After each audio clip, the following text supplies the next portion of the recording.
প্রথম ২৪ ঘণ্টার একটি প্রলয়ঙ্কারী ঝড়, আর তাতেই ছাই হয়ে যাবে মধ্যপ্রাচ্যের সব মার্কিন সামরিক ঘাঁটি। এটা কোনো জল্পনা নয়। আয়াতুল্লাহ খামেনির নির্দেশে ইরান এখন ঠিক এই ডুমসডে বা কিয়ামতের ছক কষছে। তেহরানের গোপন বাংকারে হাত রাখা হয়েছে ১৫০০ ব্যালিস্টিক মিসাইলের ট্রিগারে। সামান্যতম উস্কানি পেলেই এই আগুনের গোলাগুলো ধেয়ে যাবে পেন্টাগনের তৈরি প্রতিটি দুর্গের দিকে। আজ আমরা সেই গোপন মানচিত্র উন্মোচন করব, যেখানে লেখা আছে কিভাবে মাত্র কয়েক মিনিটে মার্কিন সাম্রাজ্যকে মাটির সাথে মিশিয়ে দেওয়ার চূড়ান্ত প্রস্তুতি নিয়েছে ইরান। ইরানের সামরিক কমান্ড স্পষ্ট জানিয়ে দিয়েছে, তাদের হাতে এখন এমন এক ক্ষেপণাস্ত্র ভাণ্ডার রয়েছে যার সংখ্যা ১৩,০০০ ছাড়িয়েছে। কিন্তু তাদের আসল শক্তি কেবল সংখ্যা নয়, বরং তাদের মিসাইলগুলোর অবিশ্বাস্য গতি। সলিড ফুয়েল বা কঠিন জ্বালানি প্রযুক্তিতে ইরান এখন এতটাই উন্নত যে তাদের মিসাইলগুলো কোনো আগাম সতর্কবার্তা ছাড়াই মোবাইল লঞ্চার থেকে আকাশে উঠতে সক্ষম। লিকুইড ফুয়েলের মতো দীর্ঘ সময় অপচয় না করে ইরান এখন শুট অ্যান্ড স্কুট পদ্ধতিতে মার্কিন রাডারকে অনবরত বোকা বানাচ্ছে।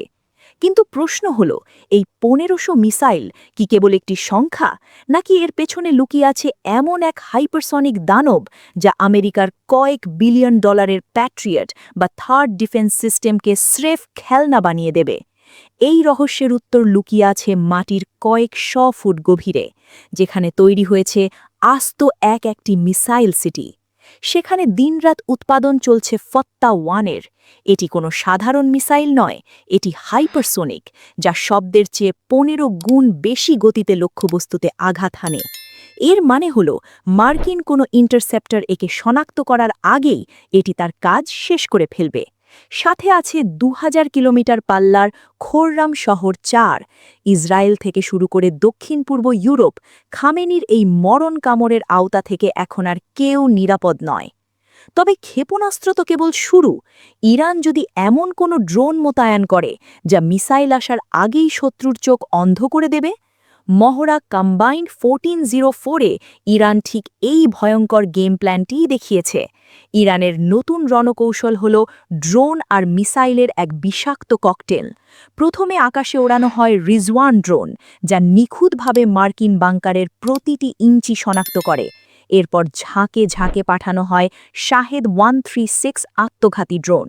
যখন মার্কিন প্রতিরক্ষা ব্যবস্থা এই ড্রোনের ঝাঁক সামলাতে ব্যস্ত থাকবে, ঠিক সেই সুযোগে ইরান তাদের নতুন পেনিট্রেটর মিসাইল দিয়ে আঘাত করবে। এই মিসাইলগুলো এতটাই শক্তিশালী যে কংক্রিটের কয়েক স্তর ভেদ করে মাটির নিচের কমান্ড সেন্টার ধ্বংস করতে সক্ষম।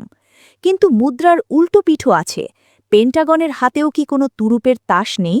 মার্কিন স্যাটেলাইটগুলো কি পারবে এই ১৫০০ মিসাইল ওড়ার আগেই ইরানের মোবাইল লঞ্চারগুলো খুঁজে বের করতে? বিশ্লেষকদের মতে ইরান আসলে একটি পূর্ণাঙ্গ যুদ্ধের প্রস্তুতি নিচ্ছে না, বরং তারা ডোনাল্ড ট্রাম্পের ম্যাক্সিমাম প্রেশার পলিসিকে সরাসরি চ্যালেঞ্জ করছে। ওমানের মধ্যস্থতায় যখন আলোচনার শেষ সুযোগ খোঁজা হচ্ছে, তখন এই ১৫০০ মিসাইলের হুমকি আসলে এক শক্তিশালী কূটনৈতিক অস্ত্র। ইরান ওয়াশিংটনকে খুব স্পষ্ট বার্তা দিয়ে রেখেছে, যদি কোনো ভুল আক্রমণ হয় তবে মধ্যপ্রাচ্যের মানচিত্র থেকে মার্কিন অস্তিত্ব মুছে ফেলার পূর্ণ সামর্থ্য তেহরান রাখে। খামেনির এই ১৫০০ মিসাইল কি কেবল আলোচনার টেবিলে সুবিধা পাওয়ার কৌশল, নাকি সত্যিই মধ্যপ্রাচ্যে বড় কোনো যুদ্ধের দামামা বেজে উঠেছে? আপনার কি মনে হয়, আমেরিকা কি পারবে ইরানের এই হাইপারসনিক হুমকি সামলাতে? কমেন্টে আপনার বিশ্লেষণ জানান। বিশ্ব রাজনীতির এই জটিল অঙ্কের নিখুঁত ডিকোড পেতে আমাদের দ্য ডিকোড বাংলা চ্যানেলটি সাবস্ক্রাইব করে বেল বাটনটি বাজিয়ে রাখুন। দেখা হবে পরবর্তী ভিডিওতে। ধন্যবাদ।